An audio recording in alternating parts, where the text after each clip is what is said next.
ఆ జిల్లా అధికార కాంగ్రెస్లో నామినేటెడ్ పదవులు భిన్న స్వరాలకు తావిస్తున్నాయి. ఇటీవల ప్రకటించిన పదవులకు సంబంధించి సమన్యాయం జరగటం లేదన్న ఆరోపణలు వినవస్తున్నాయి. ఇప్పటికే ఆ జిల్లాలో ముగ్గురు మంత్రుల మధ్య సమన్వయం లేదన్న ప్రచారం నేపథ్యంలో ఆ ఎంపీ వ్యాఖ్యలు ఇప్పుడు చర్చనీయాంశమయ్యాయట. ఇంతకీ ఏమిటా నామినేటెడ్ పదవులు, ఎందుకంత రచ్చ జరుగుతోంది తెలుసుకోవాలంటే ఈ స్టోరీ చూడాల్సిందే.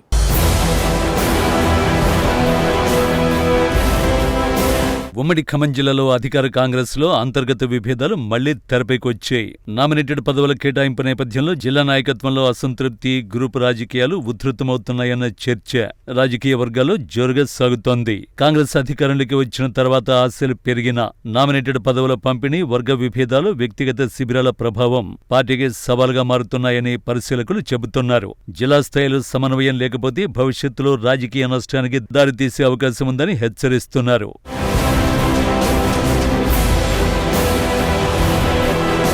ఉమ్మడి ఖమ్మం జిల్లా కాంగ్రెస్ పార్టీకి కంచుకోట లాంటిది. ఇటువంటి జిల్లాలో ఇప్పుడు అధికార పార్టీలోని నేతల మధ్య పోరు కొత్త చర్చకు దారితీస్తోంది. ఇటీవల అధిష్టానం ప్రకటించిన నామినేటెడ్ పదవుల కేటాయింపు ఈ జిల్లాలో ఆ రచ్చకు కారణభూతంగా నిలుస్తోంది.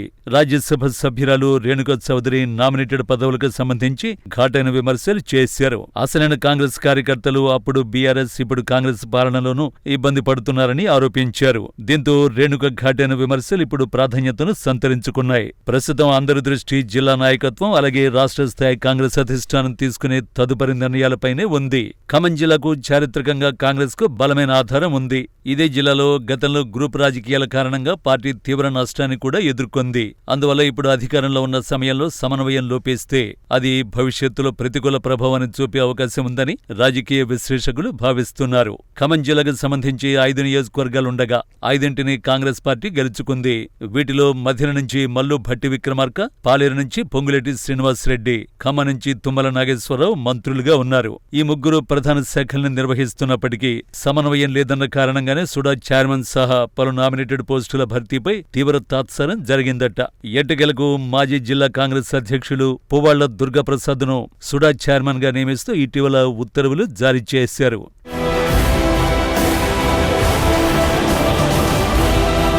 గ్రంథాలయ సంస్థ చైర్మన్ గా మహమ్మద్ ఖాదర్ బాబా ఎంపికైన తుమ్మల శిబిరంలోనే భిన్న స్వరాలు వినిపిస్తున్నాయట. పలు పార్టీలు మారిన వ్యక్తికి గ్రంథాలయ సంస్థ చైర్మన్ పదవి ఇచ్చారని, ఆది నుంచి కాంగ్రెస్ ను నమ్ముకున్న వ్యక్తులకు కాకుండా వలస వ్యక్తులకు గ్రంథాలయ సంస్థ చైర్మన్ పదవి ఇచ్చారని పలువురు అసంతృప్తితో ఉన్నారట. ఇక భద్రాచలం ట్రస్ట్ బోర్డుతో సహా ప్రధానమైన నియామకాలపై చాలా మంది ఆశలు పెంచుకున్నారు. కానీ ఈ తరుణంలో ఎవరిని పదవి వరిస్తుందో, ఎవరికి మొండి చేయి చూపుతారో అర్థం కాని పరిస్థితి నెలకొందట. కాంగ్రెస్ పార్టీ అధికారంలోకి వచ్చిన తర్వాత నాడు బీఆర్ఎస్ లో ఉండి పెత్తనం చేసిన వారే ఇప్పుడు కాంగ్రెస్ లోనూ చలామణి అవుతున్నారని, ఇప్పుడు కాంగ్రెస్ జెండాలు మోసిన వారు తీవ్ర నిరాశకు గురవుతున్నారని కార్యకర్తలు ఆవేదన వ్యక్తం చేస్తున్నారు. మంత్రుల మధ్య విమర్శలు, ప్రతి విమర్శలకు తావు లేకున్నా ఎక్కడో ఒక సన్నని గీత విడదీస్తుందన్న భావన ప్రజల్లో ఉందట.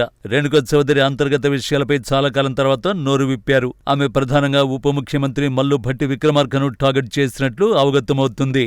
అత్యుత్తమ ఫలితాలను అందించిన ఖమ్మం జిల్లాలో ఈ పరిస్థితి కొనసాగితే సమన్వయ లోపం శాపంగా మారే ప్రమాదం లేకపోలేదు.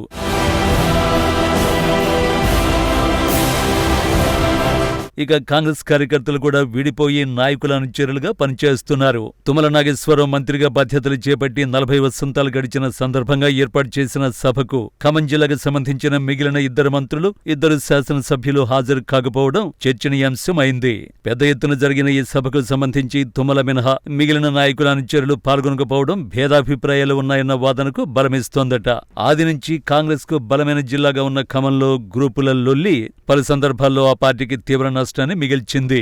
మంత్రులుగా, శాసనసభ్యులుగా ఈ జిల్లాను అభివృద్ధి పథంలో నడిపిస్తున్న సమయంలో పార్టీలో భిన్నాభిప్రాయాలు నష్టం చేసే పరిస్థితి లేకపోలేదు అనేది రాజకీయ నాయకులు అభిప్రాయపడుతున్నారట. అమాత్యులు ఈ విషయంపై ఆలోచించి సమన్వయం దిశగా చర్యలు చేపట్టాలని కాంగ్రెస్ అభిమానులు కోరుతున్నారు. పార్టీలో కార్యకర్తల్ని సంతృప్తిపరచడంలో అమాత్యులు ఎటువంటి చర్యలు తీసుకుంటారో వేచి చూడాలి. మరి ఈ పరిస్థితుల్లో పార్టీ అధిష్టానం మరియు జిల్లా మంత్రులు తీసుకునే నిర్ణయాలే భవిష్యత్తు రాజకీయ వాతావరణాన్ని ప్రభావితం చేసే అవకాశం ఉంది.